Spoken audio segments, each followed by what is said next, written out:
Circle properties बेटा start करने से पहले हमारे पास कुछ बेसिक टर्मिनोलॉजीज जो हम सर्कल में यूज कर रहे होते हैं, जो आपकी लाइन से रिलेटेड होती है, उनको हम डिस्कस कर लेते हैं।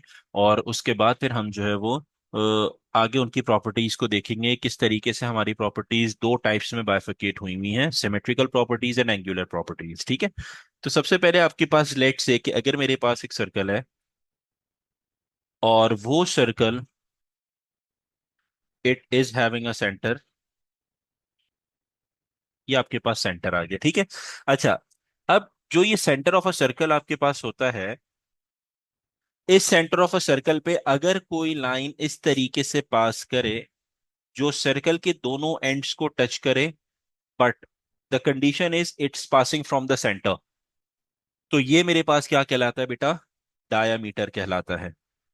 तो if we draw the definition of a diameter, तो डेफिनेशन क्या हो जाएगी? A line that passes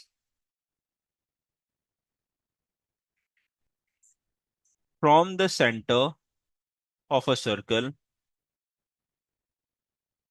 touching at both ends on circumference। ठीक है। अब यहां पे हम समझते हैं कि सरकमफेरेंस क्या चीज होती है बेटा।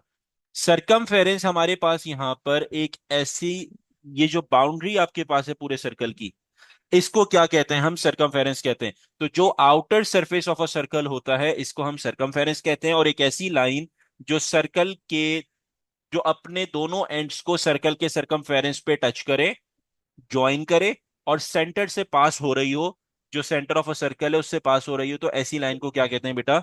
डायामीटर कहते हैं। ठीक है। अब डायामीटर से ही फर्दर हम जो है वो रिलेट करें तो हमारे पास यहाँ पे एक और चीज आती है जो कहलाती है रेडियस। रेडियस आपके पास क्या होता है कि अगर डायामीटर फुल लेंथ आपके पास होती है तो जो रेडियस है वो आपके पास क्या होता है? हाफ ऑफ अ डायामीटर होता है। यानी अगर इसकी हम डेफिनेशन की बात करते हैं तो a line from the centre of a circle, from the center of a circle to any point on circumference is called a radius। ये क्या कहलाता है बेटा आपके पास? रेडियस कहलाता है। अब इसकी एग्जांपल आपके पास क्या होगी कि मेरे पास ये एक सर्कल है, ये आपके पास बेटा इसका सेंटर आ गया। ठीक है। अब आपके पास क्या होगा? यहां से सेंटर से लेके किसी भी एक पॉइंट पे, जैसे ये मेरे पास लाइन आ गई, यहां से लेके यहां तक आ गई, या फिर एक और लाइन अगर हम ड्रॉ करते हैं, फॉर एग्जांपल सेंटर से लेके ये मेरे पास एक लाइन आपके पास ड्रॉ हो गई जो सरकमफेरेंस को क्या कर रही है? टच कर रही है। ऐसी लाइंस को क्या कहा जाता है बेटा? रेडियस। ये हो गया आपके पास रेडियस। ये भी रेडियस है। Similarly if you talk about the green line, तो ये भी मेरे पास क्या होगा? रेडियस कहलाएगा। सही है। नेक्स्ट जो आपके पास है बेटा वो है टेंजेंट। टेंजेंट क्या चीज होती है? अगर एक सर्कल मेरे पास है with the centre and a line that touches the circle at one point, यानी मेरे पास एक ऐसी लाइन जो सर्कल को एक पॉइंट पे, किसी भी एक पॉइंट पे टच करती हुई गुजर जाए, उस लाइन को क्या कहा जाता है बेटा? टेंजेंट कहा जाता है। ये आपके पास क्या हो गई? टेंजेंट हो गई। ठीक है। तो हम इसे कैसे रीड आउट करेंगे? A line touching the circle eight one point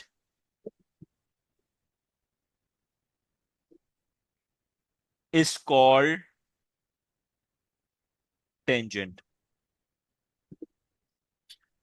ये आपके पास हो गया। सही है। इसी तरीके से अगर मेरे पास बेटा एक सर्कल है with the centre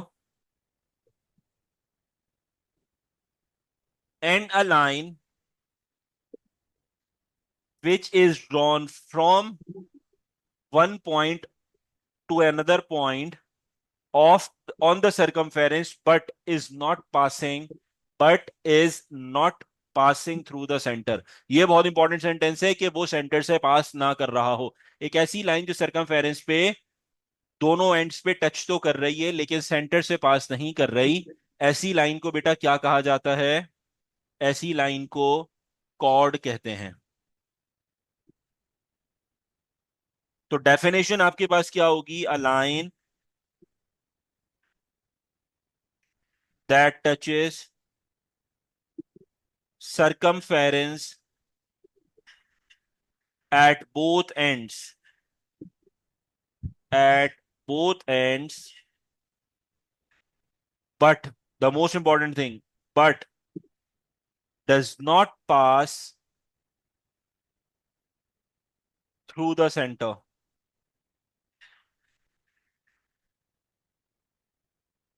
is called chord. ये लाइन क्या कहलाएगी बेटा आपके पास? chord कहलाएगी। Clear? Now if we discuss about the properties of a circle, तो हमारे पास यहां पे बेटा प्रॉपर्टीज ऑफ अ सर्कल को दो पार्ट्स में बाइफिकेट किया गया है। फर्स्ट वन,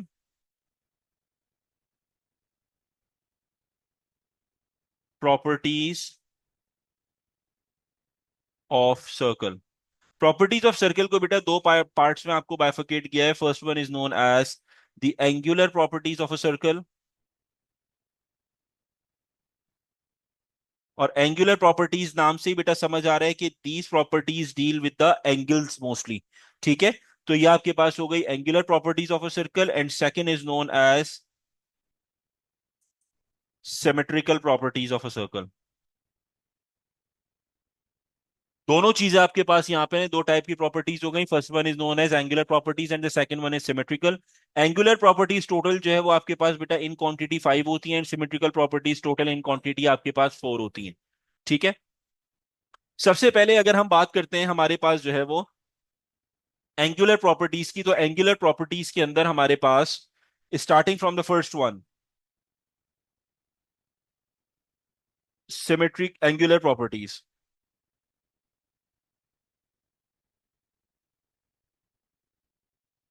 यहां पे बेटा हमारे पास, let suppose if we have a circle, मेरे पास एक सर्कल है। ठीक है, और उस सर्कल पे आपके पास एक क्वाड्रिलेटरल है, लेकिन वो उस सर्कल के अंदर, सही है। लेकिन इस क्वाड्रिलेटरल की एक खास बात है, वो खास बात ये है कि ये कॉन्साइक्लिक क्वाड्रिलेटरल नहीं है। समझना बात को मैं क्या कह रहा हूं। एक सर्कल है, उस सर्कल में एक क्वाड्रिलेटरल है। क्वाड्रिलेटरल की डेफिनेशन आपको पता है कि a diagram, a figure which has four corners, four angles, four sides. ठीक है, तो वो आपके पास क्या कहलाता है बेटा? क्वाड्रिलेटरल कहलाता है। लेकिन इस क्वाड्रिलेटरल की खास बात ये है कि ये मेरे पास जो है वो कॉन्साइक्लिक नहीं है। कॉन्साइक्लिक का मतलब ये होता है ऐसा क्वाड्रिलेटरल जो सर्कल के चारों कॉर्नर्स को टच करता है, लाइक दिस, तो वो कॉन्साइक्लिक कहलाता है। ये क्वाड्रिलेटरल तो है लेकिन कॉन्साइक्लिक नहीं है। सो लेट्स से कि मैं ये कहता हूं मेरे पास ये क्वाड्रिलेटरल की शेप कुछ इस तरीके से आपके पास शेप है, like this. This is a shape of a quadrilateral. सही है। अब यहां पे अगर मैं आपसे एक बात करूं कि दो एंगल्स के बारे में यहां बात हो रही है, एक है तो बेटा एंगल एट सेंटर, और दूसरा है आपके पास एंगल एट सर्कमफेरेंस। समझना बात को, बहुत इंपॉर्टेंट है। दो एंगल्स के बारे में यहां बात हो रही है। फर्स्ट आपके पास क्या है? एंगल एट सेंटर और एंगल एट सर्कमफेरेंस। यहां पे आपने जो जहन में रखनी है, जो बहुत ध्यान में बहुत खास चीज है जिसमें आपको जो है वो कंफ्यूज किया जाता है, वो ये जो टिप है इस प्रॉपर्टी की, वो ये है कि जो आपके पास एंगल सेंटर पे होगा वो हमेशा आउटसाइड ऑफ द क्वाड्रिलेटरल होना चाहिए। Angle at centre must be outside of the quadrilateral,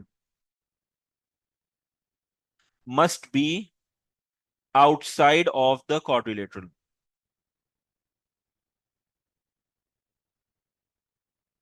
ठीक है, और एंगल एट सर्कमफेरेंस जो है वो इनसाइड ऑफ क्वाड्रिलेटरल होना चाहिए।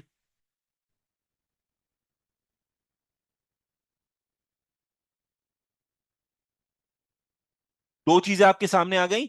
कौन से एंगल्स की बात हो रही है? कि हमारे पास यहां पे angle at centre must be outside, outside of the quadrilateral. Angle at circumference must be inside of the quadrilateral. इन दो चीजों को बहुत अच्छे से ध्यान में रखना। सही है। अब लेट्स से कि मैं यहां पे नाम दे रहा हूं, मैंने ये कहा कि मेरे पास जो एंगल ए है वो आपके पास सेंटर वाला एंगल है, और जो एंगल बी है वो मेरे पास सर्कमफेरेंस वाला एंगल है। सही है। अच्छा, अब क्वेश्चन ये अराइज होता है कि सर यहां पे हमारे पास है angle at circumference is inside of the quadrilateral, तो यहां तीन है, तीन एंगल्स हैं, ये वाला एंगल भी है, ये एंगल भी है, और ये वाला एंगल है जो आपने मार्क किया है। तो हम कौन सा वाला एंगल कंसिडर करेंगे? तो बेटा हमेशा याद रखना वो एंगल कंसिडर करोगे जो डायरेक्टली जो डायरेक्टली मेरे पास सरकम सेंटर से कनेक्ट ना हो रहा हो। अब यहां पे ये देखो, ये मेरे पास सेंटर वाला एंगल इस कॉर्नर पे डायरेक्ट कनेक्ट हो रहा है, इस कॉर्नर पे डायरेक्ट कनेक्ट हो रहा है, तो ये कंसिडर नहीं हो सकता। तो आपने कौन सा एंगल कंसिडर करना है? वो एंगल मेरे पास सेंटर पे जो डायरेक्टली जो है वो सर्कमफेरेंस पे कनेक्ट ना हो रहा हो।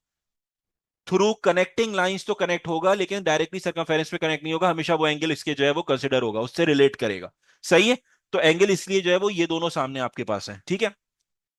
दूसरी बात, अब यहां पे हमारे पास प्रॉपर्टी ये कहती है कि angle at centre is equals to the twice of angle at circumference. Property holds कि angle at centre is twice the angle of circumference. तो अकॉर्डिंग टू द प्रॉपर्टी मेरे पास यहां पे स्टेटमेंट मैथमेटिकल क्या बननी चाहिए कि जो मेरे पास सेंटर का एंगल है वो मेरे पास बराबर है twice of angle at circumference. तो प्रॉपर्टी तो हो गई a is equals to two B.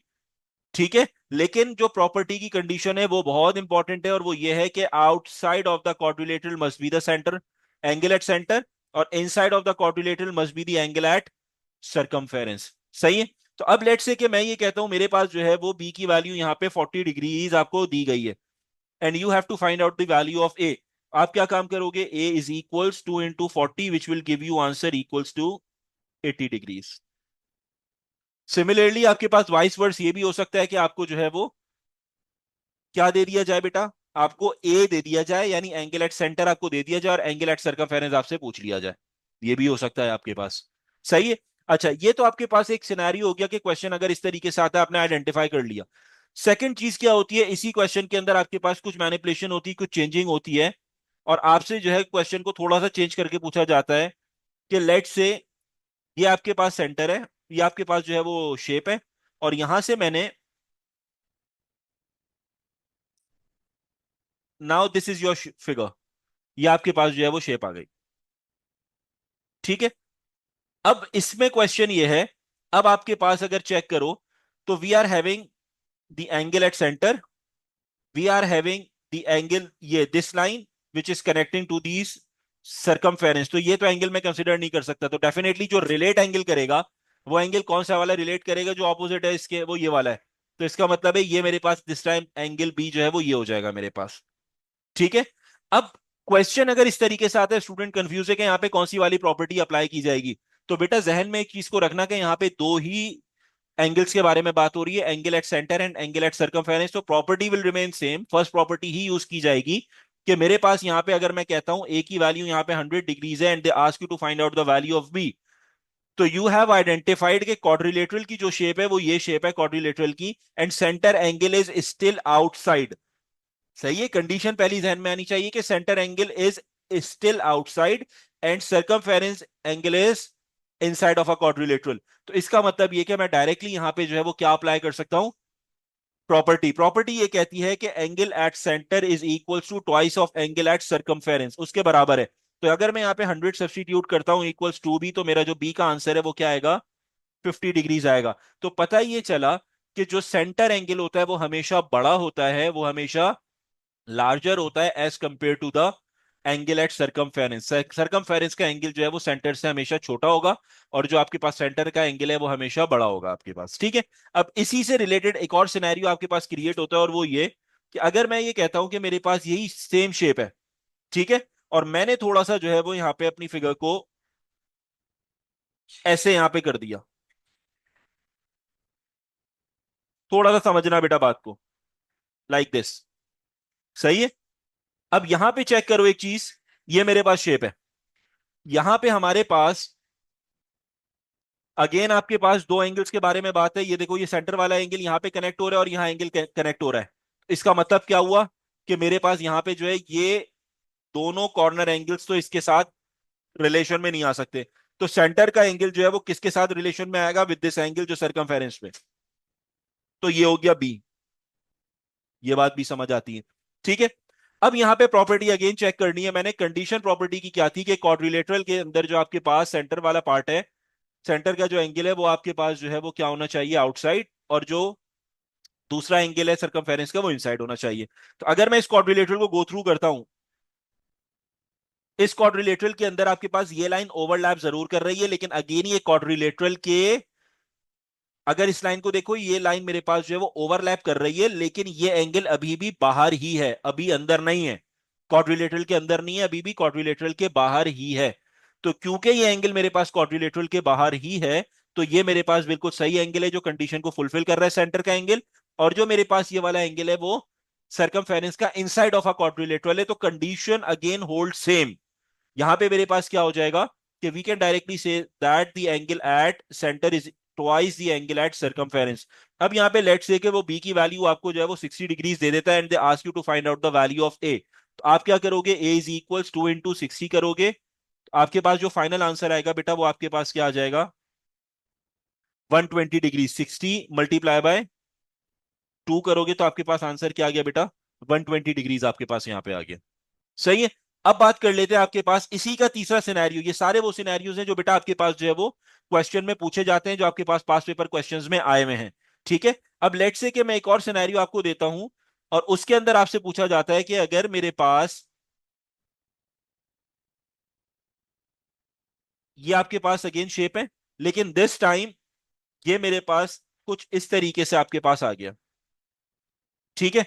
अब यहां पे आपने चेक ये करना है कि मेरे पास अगेन जो कनेक्टिंग लाइन है, जो डायरेक्ट कनेक्ट हो रही है सेंटर से, वो ये लाइन है और ये लाइन है, तो ये तो कॉर्नर्स में ले ही नहीं सकता एंगल्स के। तो एंगल जो मेरे पास ऑपोजिट होगा वो कौन सा वाला एंगल होगा, वो ये वाला एंगल मेरे पास ऑपोजिट होगा, तो ये हो जाएगा 20 डिग्रीज, ठीक है।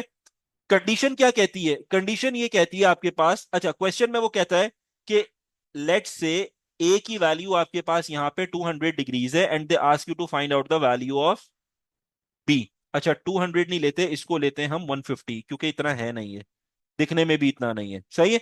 तो लेट्स से ये 150 है और बी आपके पास जो हमने फाइंड आउट करना है। हमने ये चीज तो आइडेंटिफाई कर ली कि this diagram belongs to the first property, जिसके अंदर angle at circumference and angle at centre के बारे में डिस्कस हो रहा है।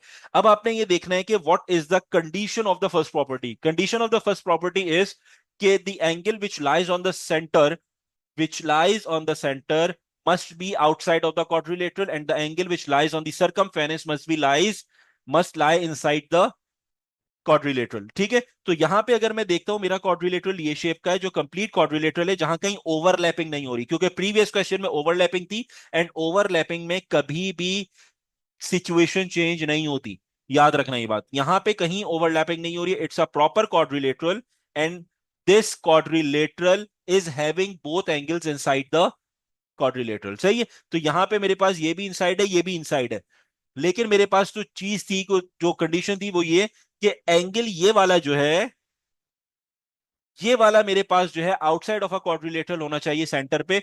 इसका मतलब ये है कि मैं ये प्रॉपर्टी अब होल्ड नहीं कर सकता। तो अगर मुझे प्रॉपर्टी होल्ड करनी है, तो the first thing is I have to find out this angle, which if I name it as C degrees, ये मेरे पास सी डिग्रीज है। अब जो मेरे पास एंगल आपस में रिलेशन में आएंगे, वो एंगल कौन से वाले होंगे, वो एंगल ये वाला एक होगा जो रिलेशन में आएगा, और एक ये वाला होगा जो एंगल रिलेशन में आएगा, सही है। ए मेरे पास यहाँ पे रिलेशन में नहीं आ सकता, and you know the reason, कि यहाँ पे मेरे पास जो है वो इनसाइड ऑफ अ क्वाड्रिलेटरल है सेंटर का एंगल, तो ये सही है ही नहीं, ठीक है। तो इसके लिए मुझे यहाँ पे पहले आउटसाइड एंगल को फाइंड आउट करना है, और उसके बाद रिलेट करवाना है बी के साथ, तभी बी आएगा, वरना बी नहीं आएगा। तो मैं क्या करूंगा, सबसे पहले मुझे एंगल सी अगर फाइंड आउट करना है, तो I have to subtract 150 from 360 degrees, सही है। टोटल आपको पता है कि जो कंप्लीट सर्कल का जो होता है वो 360 के बराबर होता है। अगर 360 में से ए को मैं सब्ट्रैक्ट करूंगा, I will get the rest of the part. तो सी का जो आंसर मेरे पास यहां पे आएगा बेटा, that is equals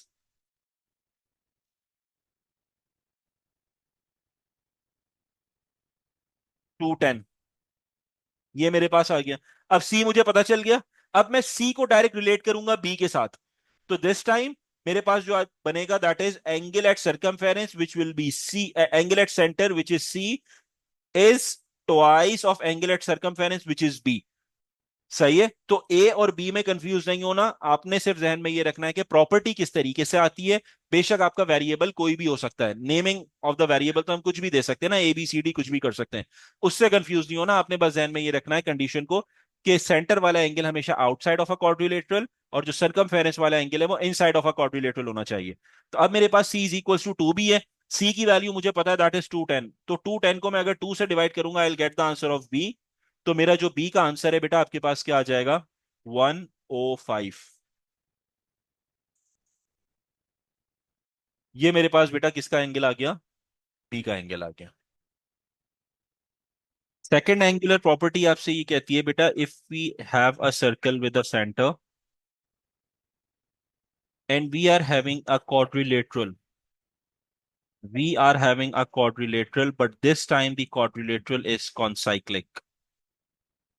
condition again क्या है, कि हमारे पास यहां पर सर्कल है, सर्कल के अंदर एक कॉन्साइक्लिक क्वाड्रिलेटरल है, ठीक है। और उस कॉन्साइक्लिक क्वाड्रिलेटरल अगर मेरे पास आता है, तो the property holds the opposite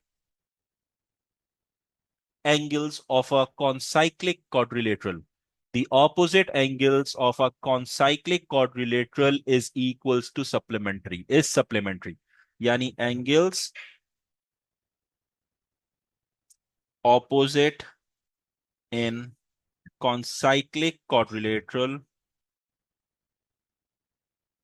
is supplementary। and what is supplementary, supplementary का मतलब ये है कि इनका जो सम है that is equals to 180 degrees.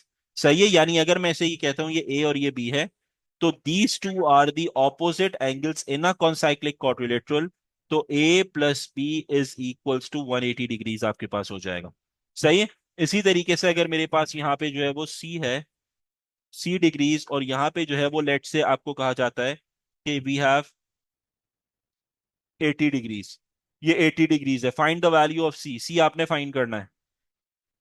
अब आप क्या करोगे, आपने सबसे पहले आइडेंटिफाई किया कि ये मेरे पास कॉन्साइक्लिक क्वाड्रिलेटरल है, और कॉन्साइक्लिक क्वाड्रिलेटरल की प्रॉपर्टी होल्ड्स करती है कि ऑपोजिट एंगल्स जो है उनका सम जो है वो 180 के बराबर होता है।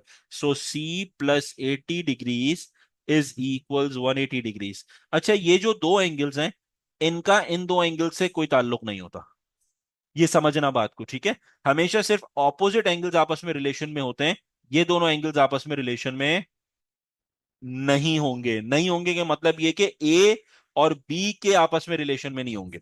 सही है, इसको कंफ्यूज नहीं करना बात को, मोस्टली स्टूडेंट जो है वो कंफ्यूज हो जाते हैं। ऑपोजिट एंगल आपस में रिलेशन में होते हैं और ये दूसरे ऑपोजिट एंगल्स आपस में रिलेशन में होते हैं, ठीक है। तो हमारे पास ये हो जाएगा C plus eighty equals 180, so answer of C is 100 degrees. तो मेरा सी का आंसर जो है वो कितना आ गया बेटा, 100 डिग्रीज आ गया यहाँ। सही। Property number three, property number three ये कहती है कि if we have a centre, if we have a circle with a centre and we draw a triangle using the semi circle. सही है। If we draw a triangle using the semi circle like this.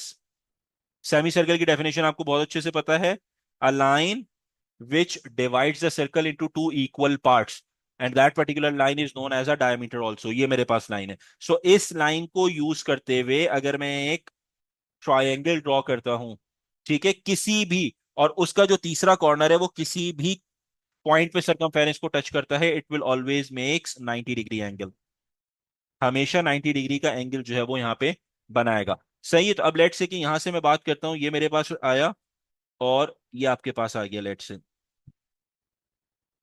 Like this, ये आपके पास हो गया, ठीक है। तो अब यहाँ पे आप चेक करो, ये भी अगेन जो लाइन है वो मेरे पास क्या है, सेमी सर्कल को डिनोट कर रही है, और ये इससे मैंने एक और जो है वो ट्राइंगल प्लॉट कर दिया, it is also making the angle of 90 degrees according to the property, ठीक है। तो आपकी जो डेफिनेशन हो जाएगी वो क्या होगा, angle at circumference formed using the semicircle is always 90 degrees, हमेशा ये 90 डिग्रीज के बराबर होगा बेटा। If we have a circle with the centre, fourth property क्या कह रही है बेटा? If we have a circle with the centre and the angles which lies and the angles which lies in the same segment will always be equal. सही है। अब यहां पे थोड़ा सा कंसंट्रेट करना। ये मेरे पास सेंटर ऑफ अ सर्कल है, ठीक है। और अगर मैं यहां से अपने सर्कल को बाइफोकेट करता हूं इनटू टू पार्ट्स, सही है। बाइफोकेशन की डेफिनेशन क्या होती है, ये जरा इंपॉर्टेंट है इस केस में, इस उसमें। बाइफोकेट में सर्कल को दो तरीके से कर सकता हूं, यानी डिवाइड में सर्कल को बाइसेक्ट में दो तरीके से कर सकता हूं। एक मेरी जो बाइसेक्शन है वो किस तरीके से हो सकती है, लाइक दिस। समझना बात को, ये मैंने सर्कल को क्या कर दिया, दो इक्वल पार्ट्स में ब्रेक कर दिया। सही है, एक तो ये मेरी बाइफिकेशन है। दूसरी बाइफिकेशन जो हमारे पास या बाइसेक्शन ऑफ अ सर्कल है वो कौन सी हो सकती है, वो ये बाइसेक्शन है बेटा। ठीक है, अब दोनों सिनेरियोस को थोड़ा सा जज करना।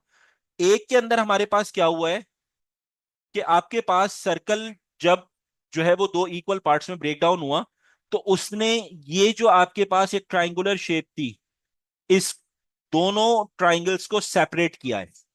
दोनों ट्राइंगल्स को जब ये वाली बाइफिकेशन हुई है, तो ये ट्राइंगल अलग हो गया और ये वाला ट्राइंगल अलग हो गया आपके पास, ठीक है। दूसरी बाइफिकेशन समझना क्या है, सेकंड टाइप की जो बाइफिकेशन है उसमें क्या हुआ कि जो दोनों सर्कल्स, जो दोनों ट्राइंगल्स थे उनको हाफ हाफ कर दिया। जो दोनों ट्राइंगल्स थे उनको क्या किया है, हाफ किया है। तो अब दोनों में से कौन सी वाली बाइफिकेशन सही है? ये जो बाइफिकेशन है, जो बाइसेक्शन ऑफ अ सर्कल हुआ है आपके पास, वो ये वाली बाइसेक्शन बिल्कुल सही है, ये वाली बाइसेक्शन गलत है। सही है, क्योंकि प्रॉपर्टी ये कहती है कि मेरे पास जितने एंगल्स हैं वो सारे के सारे जो है वो अगर एक सेगमेंट में लाई करेंगे तो वो सब के सब बराबर हैं। अगर मैं ये वाली कंसीडर करता हूं बाइफिकेशन, तो ये ट्राइंगल है और इस ट्राइंगल में तो एक ही ट्राइंगल है, एक से ज्यादा तो कोई शेप ही नहीं है मेरे पास। और हमें ये पता है कि ये पार्ट क्या कहलाता है, रेडियस, ये पार्ट क्या कहलाता है, रेडियस। तो ऑटोमेटिक ये दो तो एंगल खुद ही बराबर होंगे, और ये वाला एंगल इक्वल नहीं हो सकता। ऐसे ही है, क्योंकि हमारे पास आपको एक चीज का ये पता है कि जब भी मेरे पास यहां पर दोनों एंगल्स सेम होते हैं, लेट्स से कि मैं ये कह देता हूं ये मेरे पास 40 डिग्रीज है, ये मेरे पास 40 डिग्रीज है। सही है, क्योंकि रेडियस की वजह से आइसोसेलेस ट्राइंगल बन गया, तो ये एंगल इसके बराबर तो नहीं हो सकता, ये 100 डिग्रीज हो गया। Got my point? तो इसीलिए ये वाली जो बाइफिकेशन है ये गलत है। तो जो बाइफिकेशन आपके पास है वो ये वाली कंसिडर होगी करेक्ट बाइफिकेशन या बाइसेक्शन ऑफ अ सर्कल। और उसका रीजन ये है कि उसने दोनों ट्राइंगल को क्या किया, एक सेमी सर्कल में कंसिडर कर लिया। इसी तरह ये वाला जो ट्राइंगल था ये भी एक सेमी सर्कल में और ये भी एक सेमी सर्कल में आ गया, दिस वन इस सेमी सर्कल में ही आ गया। सही है। तो ये प्रॉपर्टी क्या होल्ड करती है कि angle lying in a same segment. अब जो दो सेगमेंट्स हैं वो दो सेगमेंट्स कौन से हैं? एक अपर सेगमेंट है, एक लोअर सेगमेंट है। ये वाला सेगमेंट हो गया अपर सेगमेंट और ये वाला सेगमेंट हो गया अलग से लोअर सेगमेंट, और ये लाइन है जो ब्रेक डाउन कर रही है। ठीक है। Angle lying in a same segment will always be equal if I say ये मेरे पास A है, ये मेरे पास B है, ये C है और ये मेरे पास D है। ठीक है। तो अब अगर मेरे पास यहाँ पे A is equals to 50 degrees है, तो आप क्या कहोगे, B is also equals to 50 degrees, and the reason behind both of the angles are lying in a same segment, इस वजह से इन दोनों का जो एंगल है वो बराबर होगा। इसी तरीके से angle C will always be equals to angle D, and the reason behind both of the angles are lying in a same segment. बेशक अपर सेगमेंट में हो या लोअर सेगमेंट में, लेकिन सेम सेगमेंट में लाया करना है, इसलिए दोनों बराबर होंगे मेरे पास। ठीक है, पॉइंट क्लियर हो रहा है बेटा? अच्छा, अब देखो यहाँ पे बेटा, लेट्स से कि मैं एक चीज, एक एंगल और ऐड करता हूं, एंड फॉर एग्जांपल उस एंगल को हम कहते हैं जेड। यहाँ पे मैंने एक एंगल और ऐड अप किया और वो एंगल आपके पास क्या हो गया, जेड हो गया,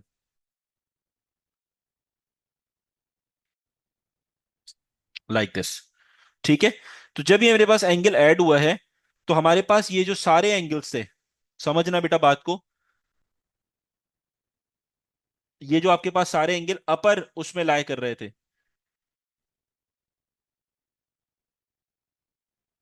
ओके। तो ये जो आपके पास सारे एंगल्स थे जो अपर सेगमेंट में बेटा लाया कर रहे थे, वो सारे के सारे एंगल्स क्योंकि बराबर थे, because of the condition angles lying in a same segment are equal. तो आप क्या करोगे, ये अगर मेरे पास ए बी के बराबर था, तो ये जो डेफिनेटली एंगल जेड में क्या देता हूं, if this is your angle Z, तो ये एंगल जेड भी जो है वो किसके बराबर होगा, एंगल ए बी के बराबर होगा। तो इन शॉर्ट हमारे पास जो स्टेटमेंट आती है वो है angle A equals angle B equals angle Z. अब अगर एंगल ए की वैल्यू आपके पास यहाँ पे बेटा कितनी है, 50 डिग्रीज है, we can directly say the angle of Z is also equals to 50 degrees. ये भी मेरे पास कितने के बराबर हो जाएगा बेटा, 50 डिग्रीज के बराबर हो जाएगा। Clear? If we have a circle with a centre,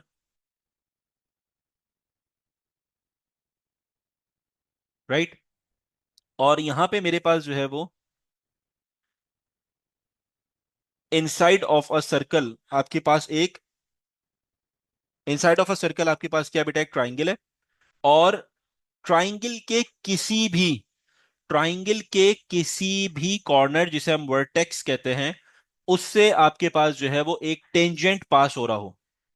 ये आपके पास एक टेंजेंट है जो मेरे पास यहां पे इस तरीके से पास हो रहा है, जो सर्कल को भी टच कर रहा है और साथ में ट्राइंगल के एक वर्टेक्स पे टच होना इसका लाजिम है, बहुत जरूरी है। अगर मेरे पास कोई एक टेंजेंट है, लेट से कि मैं इस तरीके से एक टेंजेंट ड्रॉ कर देता हूं जो सर्कल को तो टच कर रहा है लेकिन ट्राइंगल को टच नहीं कर रहा, तो ये प्रॉपर्टी उसके लिए होल्ड नहीं करेगी। सही है? तो आपके पास जो शर्त है वो क्या है कि जो टेंजेंट होगा वो सर्कल के साथ साथ ट्राइंगल के किसी भी एक वर्टेक्स को जो है वो क्या करना चाहिए, टच करना चाहिए। सही? प्रॉपर्टी ये कहती है बेटा कि जो एंगल मेरे पास आउटसाइड, यानी जो एंगल मेरे पास ट्राइंगल की एक लेंथ से और ये टेंजेंट के बीच में बनेगा, if we name it as A degrees, ये एंगल बिल्कुल सेम होगा opposite inside of a inside angle of a triangle, इसके बराबर आपके पास होगा। ठीक है? यानी ऑल्टरनेट, क्योंकि यहां पे एक चीज आपने आइडेंटिफाई करनी है कि यहां पे ऑल्टरनेट की कंडीशन लग रही है, और ऑल्टरनेट की प्रॉपर्टी आपके पास क्या होती है कि हमारे पास जेड का सिनारियो इस तरीके से बन रहा होता है, ठीक है, लेकिन हर दफा जेड नहीं बनता, हर दफा जेड नहीं बनता, कभी हो सकता है ट्राइंगल की शेप इस तरीके से हो आपके पास लाइक दिस, और टेंजेंट इस तरीके से पास कर रहा हो, तो भी ये प्रॉपर्टी होल्ड करेगी। और ये प्रॉपर्टी होल्ड इसलिए कर रही है कि कंडीशन जो है वो पैरेलल लाइंस की नहीं है, इसीलिए मैंने यहां पे एरोज ड्रॉ नहीं किए, क्योंकि ऑल्टरनेट से मोस्टली स्टूडेंट के जहन में आता है पैरेलल लाइंस, तो यहां पे मैंने इसीलिए पैरेलल लाइंस के सिंबल जो है वो एरोस नहीं बनाए कि पैरेलल हर दफा होना जरूरी नहीं है। ठीक है? लेकिन जो हमारे पास कंडीशन बनती है वो कंडीशन ये है कि angle lying in between the tangent and the length of a triangle must be equal to the opposite interior angle of a triangle, must be equal to the opposite interior angle of a triangle। सही है? तो अब इसी property को सामने रखते हुए हम एक चीज और मेंशन करते हैं कि लेट से ये मेरे पास जो है वो B डिग्रीज था, और B डिग्रीज की वैल्यू जो है वो हमारे पास यहाँ पे 50 डिग्रीज है।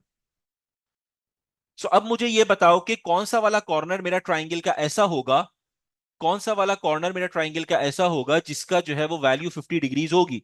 तो अकॉर्डिंग टू द प्रॉपर्टी हमारे पास ऐसा एंगल जो टेंजेंट और लेंथ ऑफ अ ट्राइंगल के बीच में बनता है वो बराबर होता है, किसके बराबर होगा, opposite, opposite interior angle of a triangle. तो इस एंगल के बराबर आपके पास होगा, यानी जो मेरा 50 डिग्रीज है वो ये भी 50 डिग्रीज के बराबर होगा, which I name it as B also. ठीक है? तो प्रॉपर्टी बस ध्यान में रखना कि ऑल्टरनेट प्रॉपर्टी आपके पास ये है, ऑल्टरनेट एंगल प्रॉपर्टी, कि जब भी मेरे पास एक angle in between the triangle, सही है, लेकिन एक्सटीरियर एंगल है, बस ये ध्यान में रखना, इंटीरियर नहीं है, तो एक्सटीरियर एंगल बन रहा है मेरे पास जो ट्राइंगल और टेंजेंट के बीच में आपके पास ये एंगल आ रहा है। सही है? और वो एंगल मेरे पास जो बराबर है वो opposite interior angle of a triangle के बराबर होगा मेरे पास। ठीक है? तो अगर मैं ये कहता हूं कि मेरे पास यहां पे ये सी था, C डिग्रीज है लेट से, और ए की वैल्यू जो है वो आपको दे दी गई है 60 डिग्रीज, और आपसे कहा जाता है what will be the value of C, तो आप ये डायरेक्टली कह सकते हो by using the alternate angle condition, angle A is equals to angle C, और जो एंगल सी है वो भी मेरे पास 60 डिग्रीज के बराबर हो जाएगा। ठीक है?